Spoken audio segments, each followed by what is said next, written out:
Hello, everyone. Uh, Welcome to this new webinar. We are waiting just a few minutes for everyone, other people to join to the show, and then we can get started. And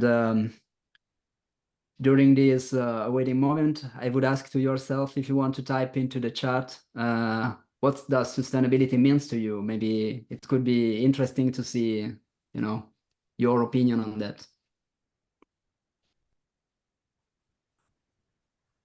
Okay, already 11 participants. That is already good. It's a good participation for this very important topic.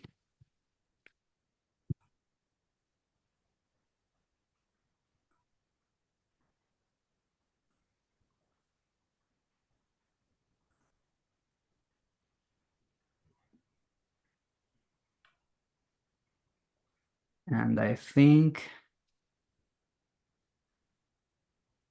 can get started.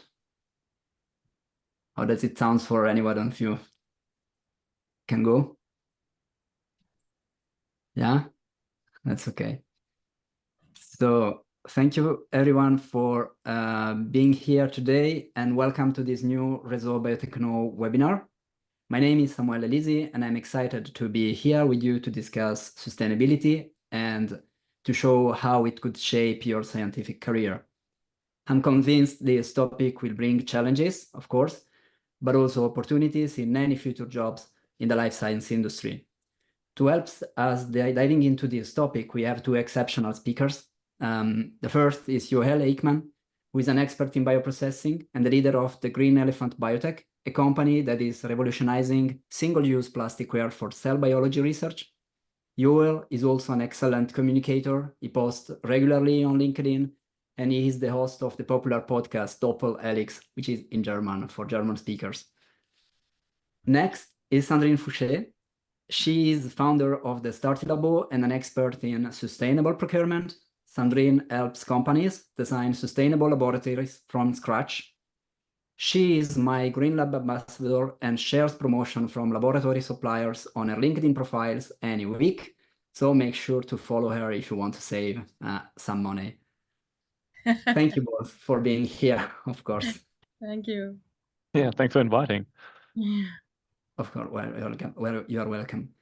Before we start, a quick reminder for the audience: your micro is now muted, but you can ask questions, and you are encouraged to do so.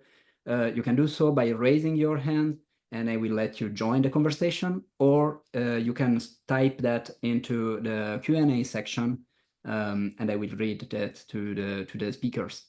I really encourage that to take the opportunity to discuss with the speakers and ask them all the questions you might have.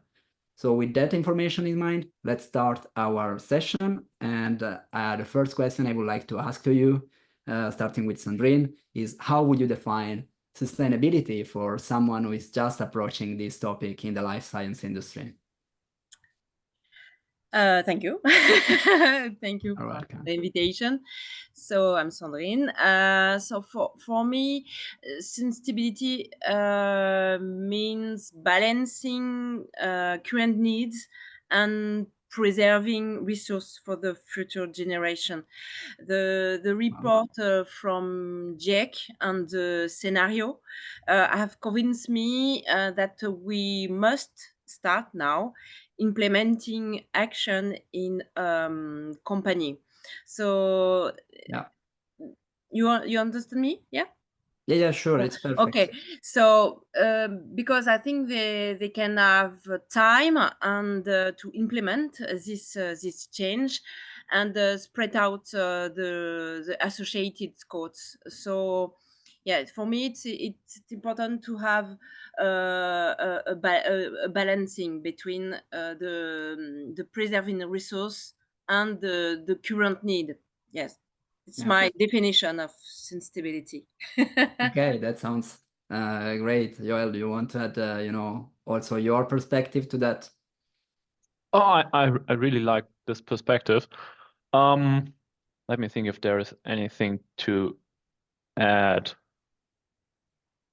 Well, actually, that's one of the nicest definitions I've heard. Wow. Yeah, so we just go with this one. Okay, that's great. That is great to hear, and I totally agree also with your vision, Sandrine, and I really thank you to share that with our audience. Then, of course, the next question that I have, even if you know, for both of you, and I want to hear your perspective maybe first, is what about your career journey? Because we are here with future generation of scientists and people who cares about sustainability and maybe want to know how to implement that into their journey. So it's good to hear how did you manage to do so? Um, well, in my case, I got into a sustainability journey in my career actually by accident. So we Okay. started with a technical solution, and or we had a idea and a pattern for a technical solution, and needed to make it in some way. And yes, on the journey from an idea to a product, we played around with a lot of manufacturing technologies, but also with materials, and ended up with a biopolymer that was the most suitable for the technical application, but also brought us the sustainability angle into the product. And from there, it was the consequent next step to also add other products to the portfolio that are only, or not only, but do not have actual technical benefits compared to what is on the market, but are way more sustainable than what is on the market. So sometimes it's important just to be open to new solutions, to play around with all the resources you have, not being too fixed on what you know or what have been done in an industry so far. And then you might end up like me, doing something Okay. you didn't even think about in the very beginning. Okay, that's great. Okay, so maybe just for our audience,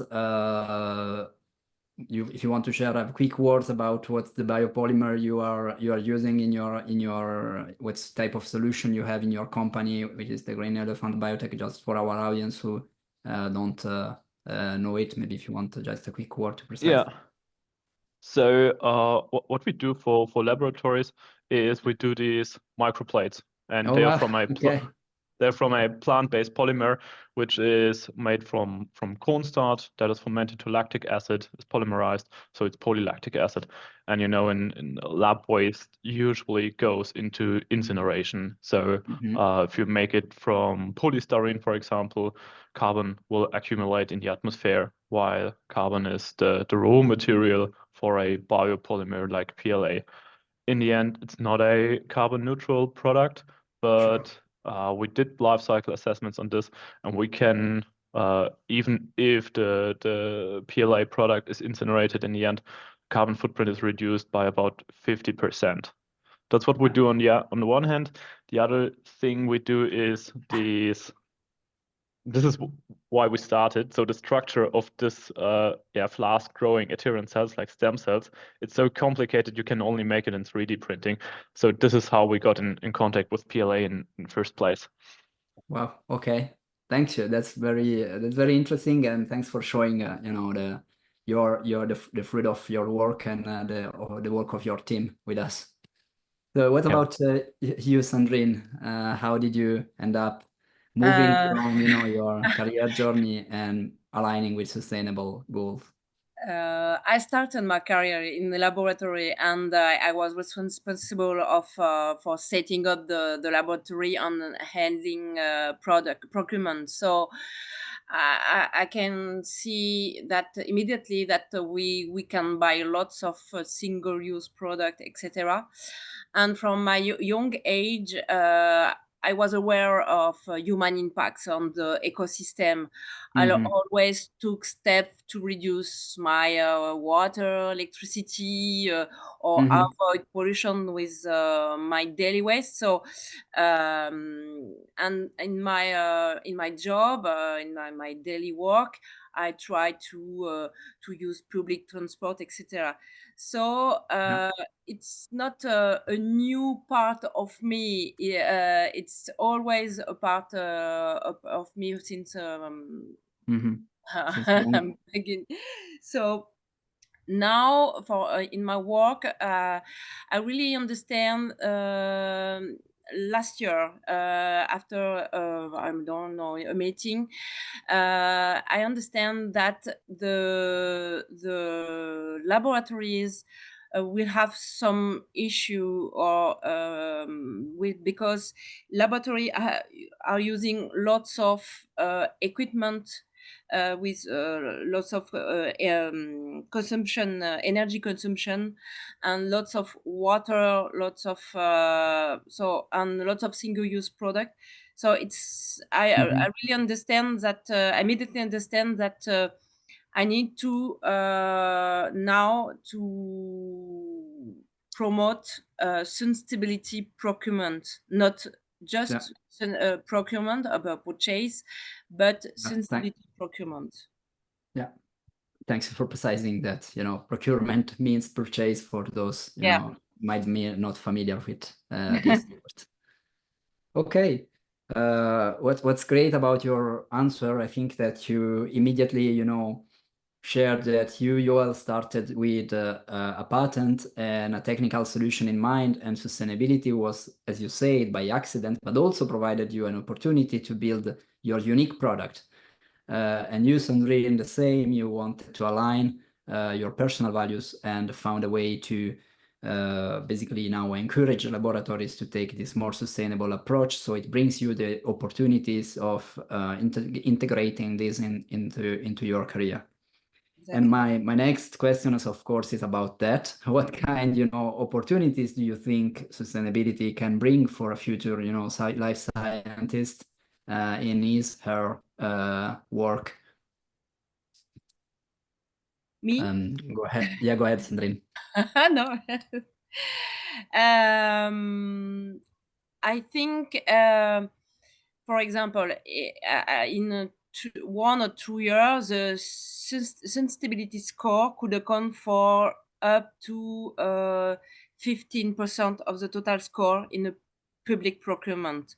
So I think in the future, it's not only in laboratory, but I think in the future, in the procurement, because it's my job, you don't have only the price or technical specification, but you have also the carbon emission of the product or services.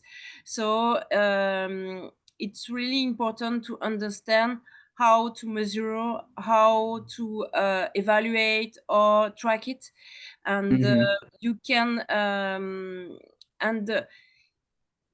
I think I'm a place to see supplier like Joel with the Green Elephant Biotech developing because I think the collaboration between company can be a solution in the future, because we will need innovation, etc. So if we now including sustainability in your work, you can manage the next step of the company. The sustainability was not a new project in the company. The sustainability will be the heart of the company, because we can offer services or product to customer without this part. The client now in B2C or B2B, lots of people want to have transparency of the production, the logistic, and the social part also. So it's really important to include for students, for candidates or employees. It's really important to understand the new vocabulary. Sorry. new tools to understand how to measure this, because I think in the future it's include in the company. Okay, so sustainability will be for you, and it is already starting to be at the heart of the strategy and operational of any company, especially if can impact, the way the business will grow in the future. Let's say that without taking in account sustainability, business and laboratories in general will struggle to maintain the service that they're providing today. It can manage the business in the future. Great, thank you. What's your perspective, Yuval? Yeah, totally agree. Maybe I would like to add on one more thing on what Sandrine just said. When we think about career opportunities and like the roles you just described, Sandrine, there are not enough people that actually did a bachelor or master on these kind of topics. So it's quite an option if you're someone who's about to finish your PhD and you don't want to be in the lab anymore, that could be an option to pivot your career. Because you know how to work with data, you know how to read a paper, you know how to distinguish if something is really scientific or not. I think, and also you're really good at communicating science. And I think these are the core qualifications for people working in the sustainability management of a company. Another career opportunity I see is that due to the fact that we need to rethink many products in our daily lives, many new companies and industries are growing now. For example, the production of meat. We're talking about beef or pork or whatever are like the nutritions or the food that has the biggest impact on the climate. So for 5 or 6 years now, we see a lot of companies starting up making way more sustainable meat. So from fermenters. So this is a huge industry that is just about to start. We see the first commercial product, but still there's a lot of opportunities and a lot of jobs for biotechnologists, for life scientists, for cell biologists. And it's not only about meat production. We see a lot in the food industry, but also I know some companies doing artificial leather based on biotechnology. And there's a lot happening also in the alternative protein space where the cultivated meat is a part of. But yeah, where biotechnology is taking over, making protein in new ways. And yes, I think they're great opportunities for life science people. Okay. I really encourage our audience to share what they think and to ask questions. Just because so far I'm not seeing any, and I don't want to take all the questions for myself. But so go ahead. And both speakers, you can also interact between you if you want to ask questions to each other. I just want to say that for I can see that the eco-conception will be a game changer in the future, because lots of people can work in engineering of packaging, or for example in pharmaceutical groups, they just have started their transition towards sustainable practice, and because the health of authority has added sustainability criteria for the French market. So now they have to optimize the packaging, the eco design. They have to optimize the treatment. Just so you know, in the box, so you have lots of tablets, and you use 4 tablets, and you have in your Drawer rest somewhere. of the tablets, and they Yeah. can do in the future. So it's Okay. important to have lots of people for that to think about the eco-conception and the until life cycle of the product. It's Okay. I think we can have need lots of people in this part. Okay, that sounds great. And so, staying on that career opportunities, let's say, one question that I had, even if you partially already responded to that, you mentioned eco design. You mentioned, of course, the research and development in specific sectors. What jobs do you think right now, because it's important for our audience, which is finishing maybe the PhD today, or maybe wondering about integrating the job sustainability in the job. What kind of roles would you suggest, would you see as the most potential right now to integrate a sustainable approach into, you know, the daily activities, the job role, I mean, sorry. Joel, maybe you want to start? Mm. Maybe actually consulting. So there are a lot of consultancies that are now either are or always focused on sustainability and the regulatory affairs behind this. Mm. But as the regulatory requirements, especially in Europe, are rising at the moment, there's a huge demand for people who work in the space.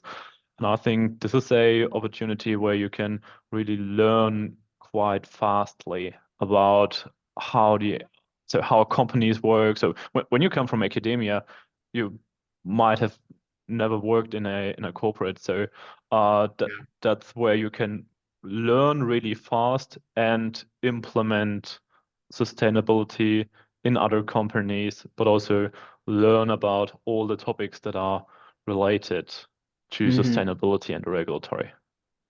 Yeah. Okay. Sandrine, maybe you have your Yes. own vision.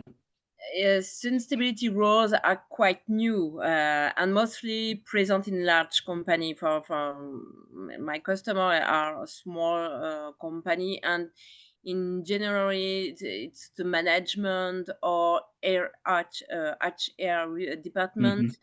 So, and they can also are consultants to conduct assessment to and create effective roadmaps, because Okay. you can have also responsible buyers. And Yeah. I think I'm not sure that we can have sustainability manager, because when you check a carbon footprint, it's really each part of the company who needs to collect data and evaluate the carbon emission.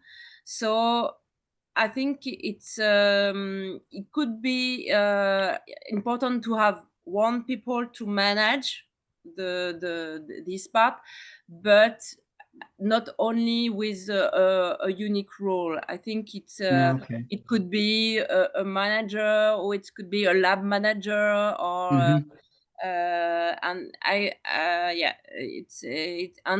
we can have people in R&D department. It depends of the size of the society, the company, Sure. the location, etc., and the sector. Yeah. So I think I fully agree. So maybe in the future the sustainability will be handled a little bit like work safety, where every manager is responsible for his team, for his department. Yes, so that's one way how it might be handled in the future. But as you say, it's new, and every company needs to figure out how to do it. It's a great point. Yeah, that's a great point.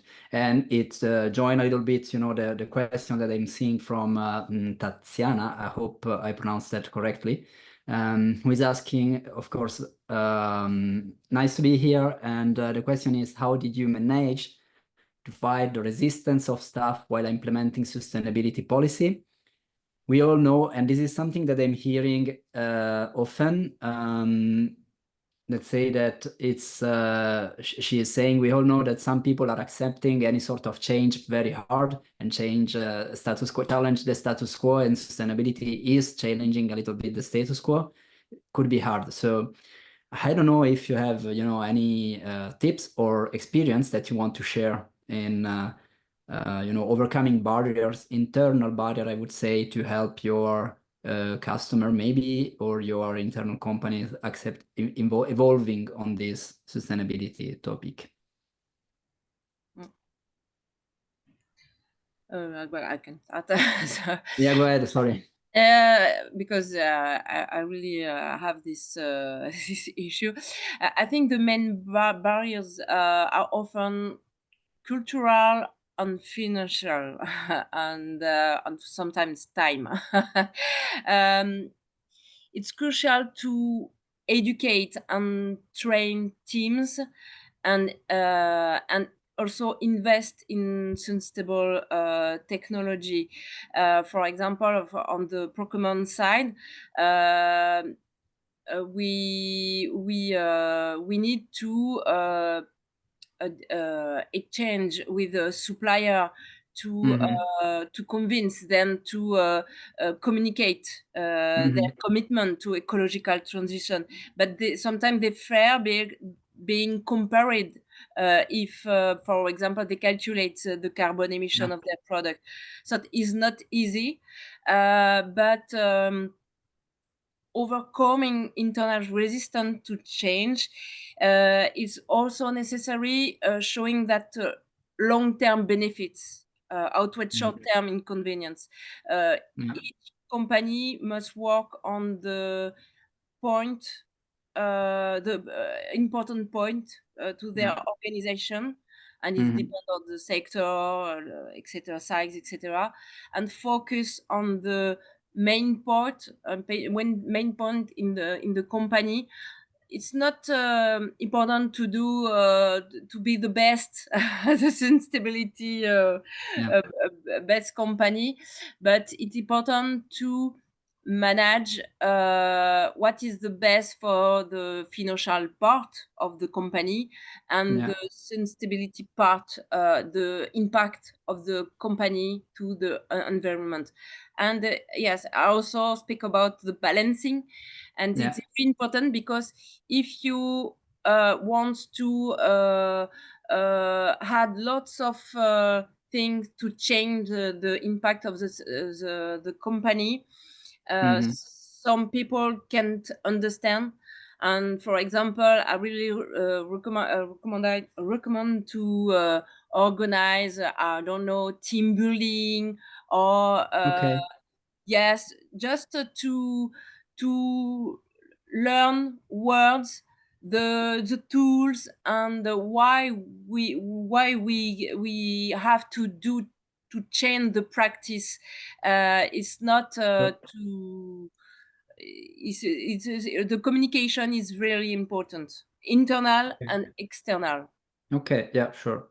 Okay, that's great. So over communicate basically, and also try to find ways to communicate it correctly, let's say. Yeah, the corporate culture needs to be aligned with the sustainability goal. It's really important. Yeah. Okay. Maybe I can just have a kind of a best practice I've seen in a company where I worked before founding Green Elephant. So this company always had a really, would say, good and modern corporate culture. And one day there was the top-down strategy. We want to reduce single-use plastic. And this was a huge corporate, so more than 100,000 employees around the world. And instead of giving a fully worked out strategy to all departments, what they did was a bottom-up approach where every department had to how do you say that in English? Like decide or have one person that is responsible for this topic, and every department had identify. Yes, and yeah. So and from here, what they then did is they called it the, I think, super associates for single-use plastic reduction, and they aligned on the various levels in the corporate and exchanged the ideas and the communication that worked. And in the end, the change in the company came from like the employee doing the actual work and that were really affected by the changes they made, and they had to implement it in a way their co-workers would accept it. And I think that worked really great and really quickly, especially because usually change in corporates is horribly slow. Yeah, sure. Okay, thanks for sharing this. And if I may share my experience, I hope already we replied a little bit to Tatiana. But when I started, I basically have been involved into some measuring the carbon footprint of my previous company, and one way to make that happen is to find basically allies internally that are convinced about the sustainability topic. They care about it personally, and they are, let's say, open to share and to take some of their free time, most of the time, to spend it to try to reduce the impact of the company. This will make, for me at least, this was the case. This will make you feel, less alone in your journey to let's say implement new practices. I don't know what you think about it.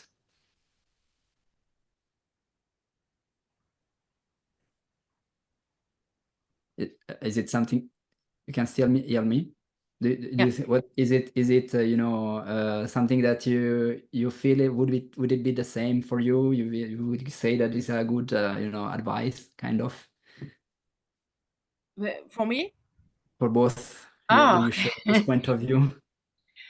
Yeah, I can see because I'm my Green Lab ambassador. So yeah, I think we can walk on some step by step, but we can walk on in a lab or in a company to improve to reduce the impact. Of the company. So yeah, it's really depend of the company. Yeah. And so the second question of Tatiana was also about that, basically, if I did understand correctly. Yes. How did you invite team members to participate? Because this could be kind of tricky, but in my case was kind of a small size company, I mean a medium sized company, so we knew each other and we talked every day, so it was kind of easy to identify 5 to 10 people who wanted to join this kind of campaign, this kind of mission. So I think it's case by case. You have to I think it's communication. The communication. It's the key to promote sustainability. It's the communication. For example, you can use a communication platform to inform employees to the evolution of the transition, for example. So if they understand that in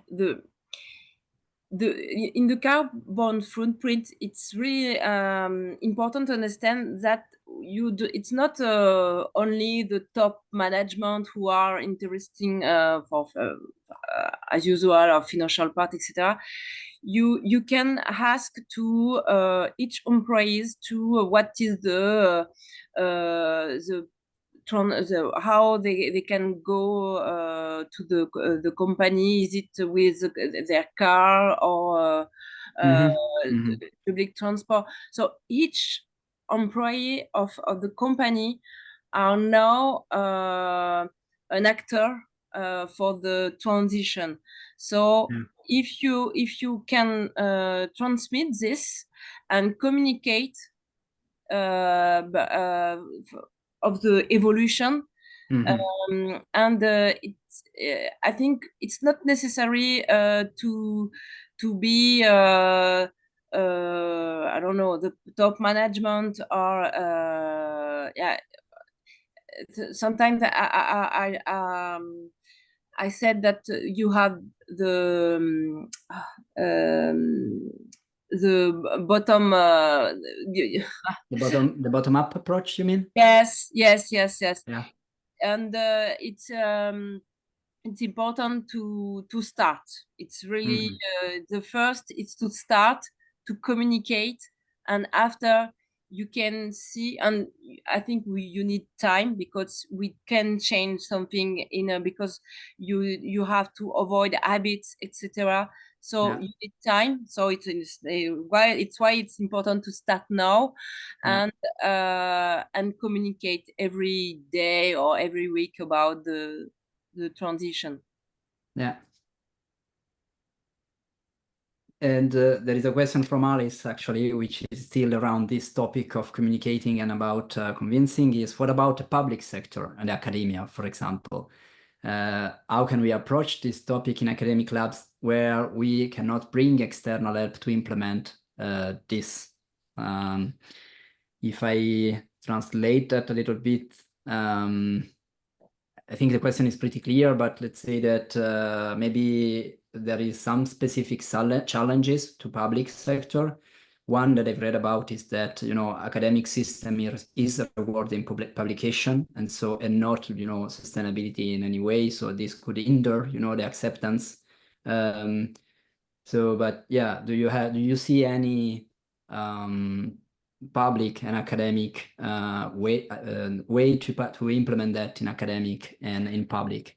Joel, you want to start? Well, so if we talk about, let's stick with universities. Often the university management is doing more than or more than is communicated. So we try to sell these to universities, and they are way more expensive than like the cheap ones. They're like the big brands, the good ones. They're not the most expensive ones there, but it's a premium brand. So there is a premium to pay for more sustainable products. And we see that, for example, a lot of universities have funding opportunities, internal funding opportunities for working groups that have sustainability initiatives.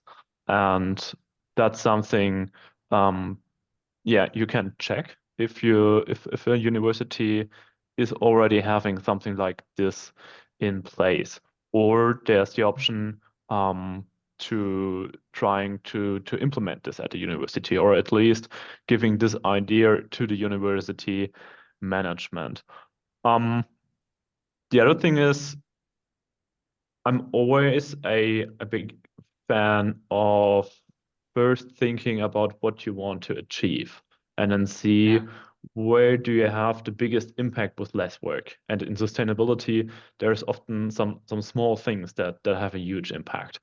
And there are checklists, or there is, Sandrine, you just mentioned My Green Lab, where you can get, I think, as a university group, a free or very cheap certification, where you get education for the stuff, but also a clear plan how to implement measures to improve the sustainability of a lab. Okay, yeah, it sounds great. And it's true that I, of course, just discovered also indeed last week that my old research group, into the academic lab, has now the obligation, in France at least, to have a CSR responsible, so they must take action somehow. So maybe in your group you have some people like this, and you can try to find them or ask to find them to someone, to your manager or your thesis director. I don't know your situation specifically.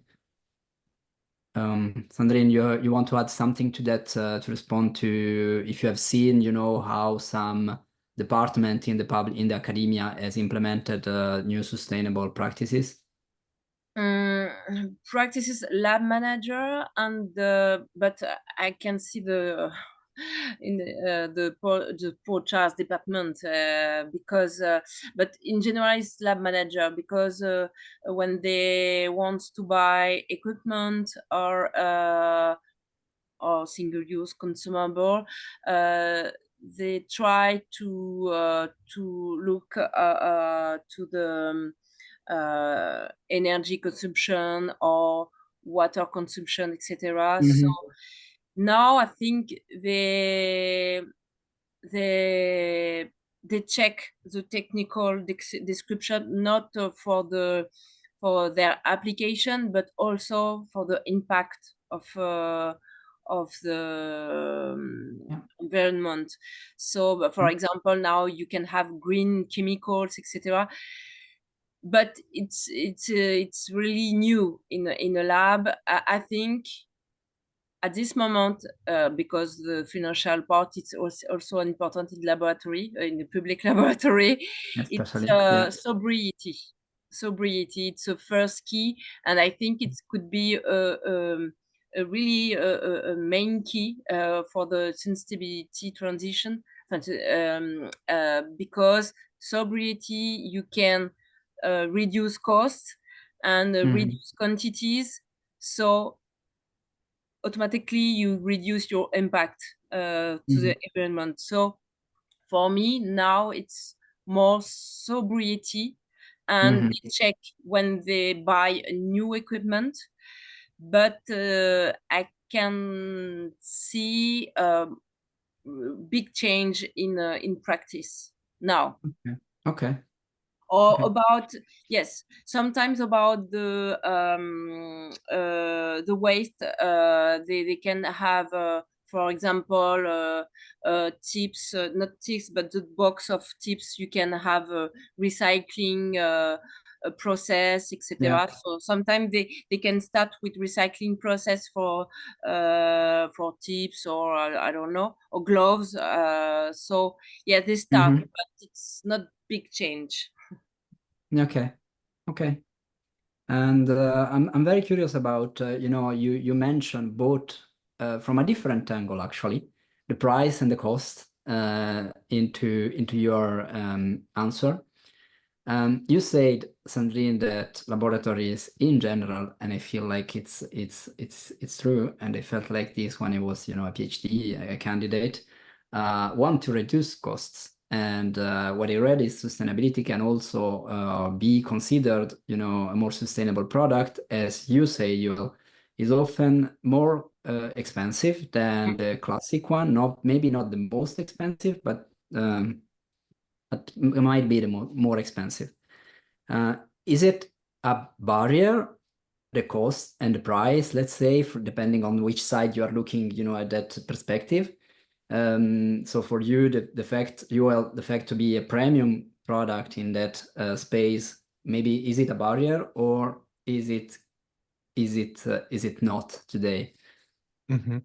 From our perspective and what we learned about the market so far is yes, especially in academia, price is a barrier. Yes. On the other hand, again, it depends on the university or on what kind of funding or support there is. So, for example, in Germany, when you have a research grant, you do not receive money for the consumables because this is regarded as running costs of a laboratory. But if you have, like, in your research grant, implement or plan to implement measures for more sustainability in your research, then you can receive funding for more sustainable consumables. But again, it comes at a cost for having more labor with your grant application. So still, this is nothing that comes at no cost, even if the cost is small labor. Yeah, sure. Yeah, because you have to prove somehow that the course of event that the choice that you're making are indeed more sustainable to get this funding, right? Is it what you mean? Well, but this would be quite easy. That's something we can certify, where we can provide the data. That wouldn't be the big issue on for the application to provide these information. Okay. But still, even you have to know about this, and I think most research groups in Germany do not know about this. About the funding, you mean, right? About the funding for sustainability measures in your grants, yes. Okay, that's indeed very interesting. Thank you. And Sandrine, from the purchase side, what happened in that side? In France, I think not for all laboratories, public laboratories, but the big institute in France, I think they can start to calculate the carbon footprint. And we know that the scope 3, it's a big part of the carbon footprint of a company or laboratories or institute. And the main part, it's purchases. So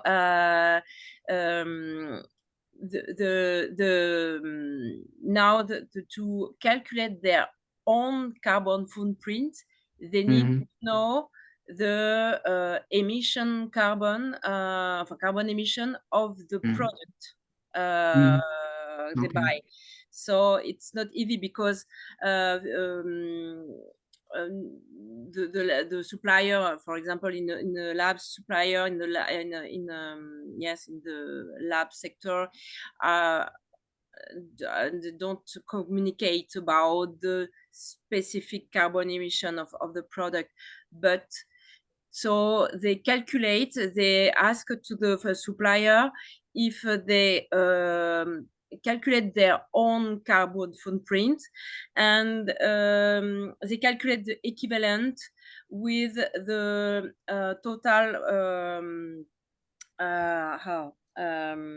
they calculate with the volume of a purchase and the volume of from the company, and they can calculate, but it's not a really clear calculate. So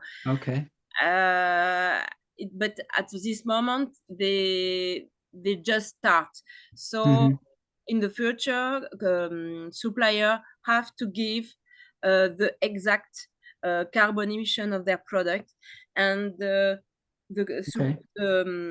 purchaser can calculate with the quantity the exact carbon emission he buys. So he can so they can know to his carbon footprint. So yeah, they just start. It sounds like there is a lot of work to be done, and it sounds also like it is very fragmented. And I thank you both to bringing the German perspective, the French perspective. We actually have no idea about the Italian perspective, but we are a little bit far behind, I guess. But I know that UK is very advanced very mature in the way they assess. So I think it could be also a place to start to look in resources from the UK universities and see if there is something that can be translated into the universities or companies here in France or in Germany or whatever you are. Sorry, Joel. Maybe to add on, if you're looking for best practices, also the Netherlands and Australia have a lot of great work about this in place at the universities. Okay, thank you for that. Okay, yeah. And there is so the question from Qatar Sinai, who is saying, actually, even if we partially respond to that, because you have an harmonization role from the regulation. So what do you think is the role from future regulatory policy from government or like European institution, if we are in Europe, to shape sustainable careers, to shape sustainability in our sector? Yeah, Joel, please go ahead. You can start with that. So if I understand the question right, it's about what career opportunities will be there because there are regulatory policies, right? Sounds like right, yeah. Yeah. Say. So I would say yeah, finally regulatory policies are a driving force, especially in the industry, to implement sustainability measures. So due to the fact that companies really need to act now, the roles we've been talking about before are now being implemented, are now being started to actually be filled with people. So I think that yes, so forcing companies into these policies is creating jobs in sustainability. Okay. That makes sense. But to me, it does make sense in the sense that you have one regulation, and as any regulation, and the company, the organization need to adapt, and so it can create, new jobs opportunities for like people that are already in the company and can change his or her job, or creating a totally new one, like for example, a sustainability manager maybe was not so common, even if in large corporate, just 10 years ago or something like that. Yes, and it's not only creating job, it's creating actually a complete industry around these topics. Yeah. We have a lot of service providers. We learned there's a lot of paperwork to do, a lot of data to collect, to interpret, and yes, there are a lot of new companies being built on providing these services. Okay. Yeah. I think we are, somehow good example, I hope so, of new companies, so new initiatives starting from sustainability. Sandrine, you want to add your perspective on, regulatory policies and impact on creating job opportunities, creating job?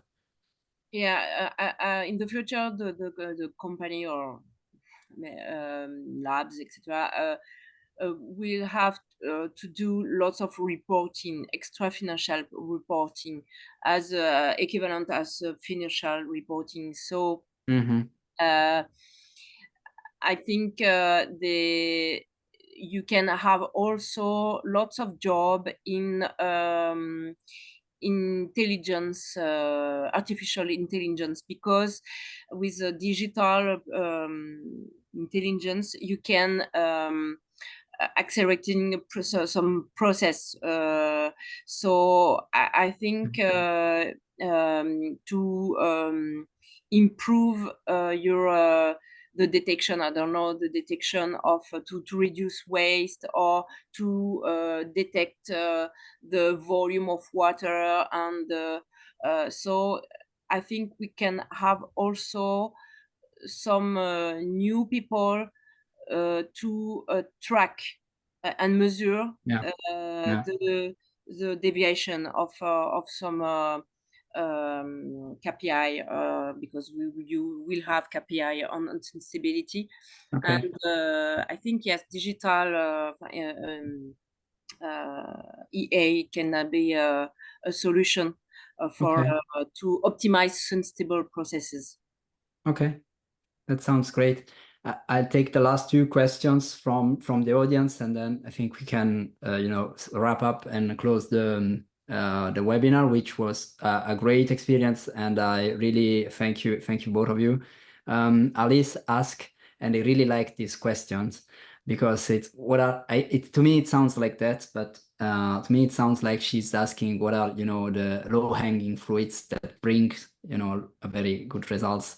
Because she's asking, what would you say are impactful but overlooked and less known things that people can implement to get, results, quick results. So the famous low-hanging fruits that we like a lot in marketing as well in general. Yeah, Sandrine, you have, any perspective? Sorry, I don't understand the question. Can you explain more? It's not clear for Sure, me. of course. The idea, if I understand it correctly, is what are, easy actions to take that can be impactful, but are kind of where there is a misknowledge. So people don't know, for example, that action number one has a great impact, and so they don't implement it just because they don't know it.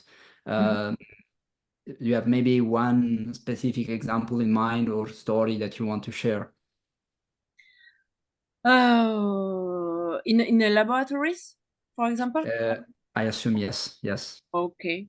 The first step, it could be the reduction of waste, and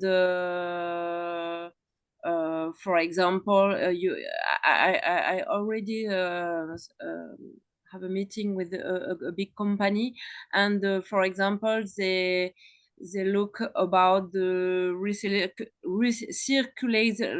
circularization of the raw material. Okay.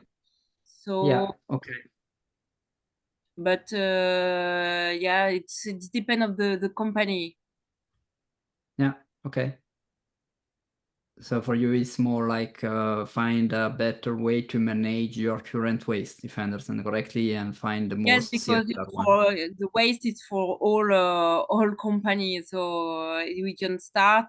And yes, as I said, sobriety. I think sobriety Yeah. it could be the main key in a professional part and personal part also. Okay. And your point, Joel? Waste is a good point to start. When we talk about waste in a laboratory, to my experience, often all waste that is made in a lab is going to an autoclave, even if it's not required. So saving autoclave runs is really something that, yeah, is overseen, overlooked very often. Running an autoclave is like a single run of an autoclave, I think gives you the energy a house needs in 3 or 4 days.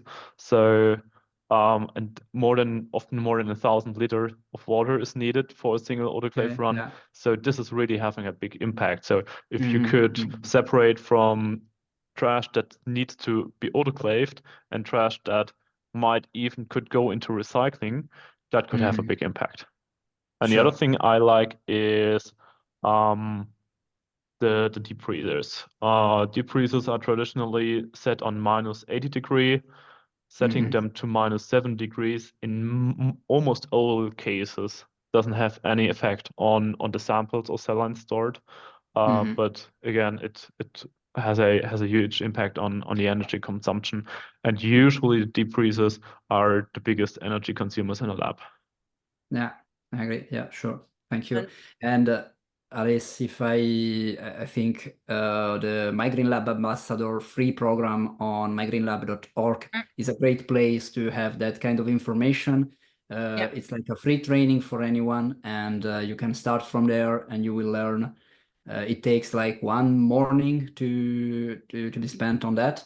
It's reduce again free, and you have that kind of tips that are just shared from our speakers. So yeah, this is a good place to start. reduce water, energy. Yeah. There are tips. It's a good program to start. Sure, and it's also fun, to look. I find it.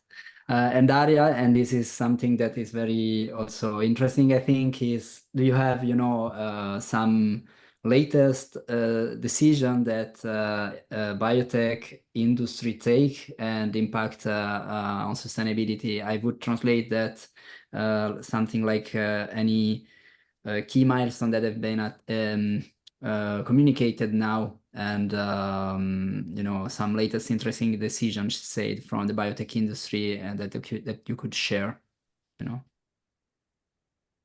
I would say maybe I don't know, Daria, if you're still on the audience, if you want to precise. I would understand from the question that I have is from a single company or in general for the decisions in terms of biotech industry, but maybe we can take both. We can try to respond to both.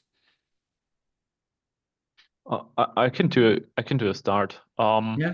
So it's not a really new news, but I would say, dating back maybe 3 or 4 years, most of the biggest pharma companies announced really ambitious sustainability goals. So there was GSK, there was Roche, and they had some goals like some sites should be carbon neutral by 2025 or 23. Yeah.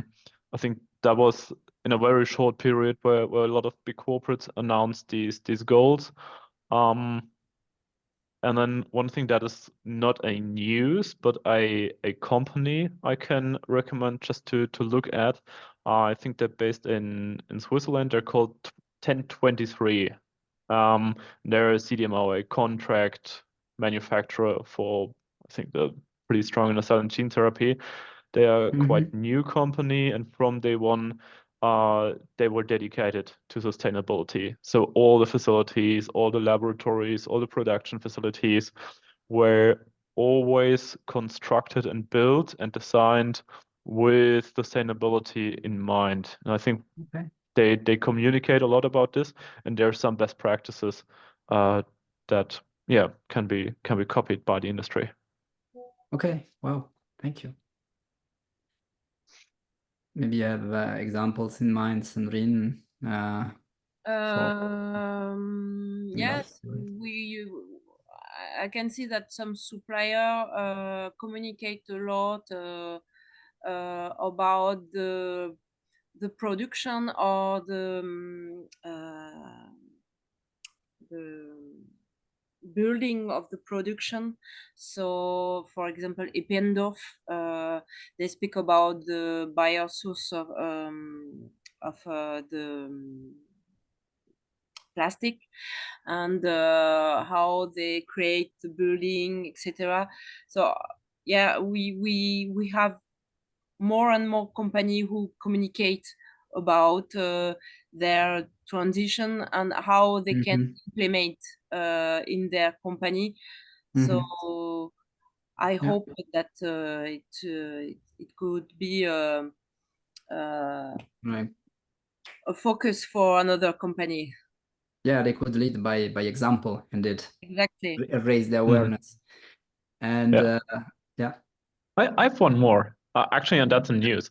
If you know the ISO, so the International Organization for Standardization, they have a lot of norms, and especially the quality management norms are very used by most companies. So, for example, ISO 9001 is, I think, the most used quality management system, and the ISO just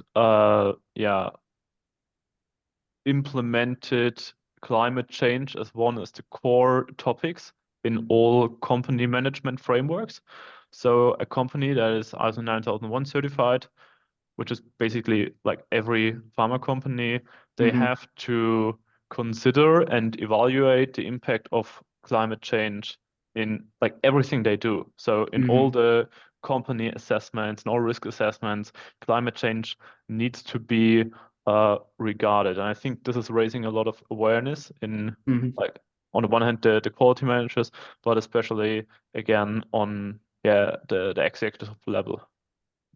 Okay. Yeah, that was a great point. Yeah, so I think that was great. A bit of self-promotion here because on my LinkedIn profile, sometimes, I try to find this kind of news and share it on the LinkedIn profile, on my personal LinkedIn profile. So if you want to join, I'm happy to try to find the best news I can about decisions from companies in biotech that are trying to make a sustainable choice. Well, I have an example which is not from biotech, but a company producing carpets 10 years ago decided to totally removing PFAS from their supply chain, let's say. And this was 10 years ago when no one was speaking about the impact and removing PFAS from anywhere. but now this is a thing. And so now they can have like a competitive edge compared to other competitors because they have established suppliers that do not have PFAS in their products.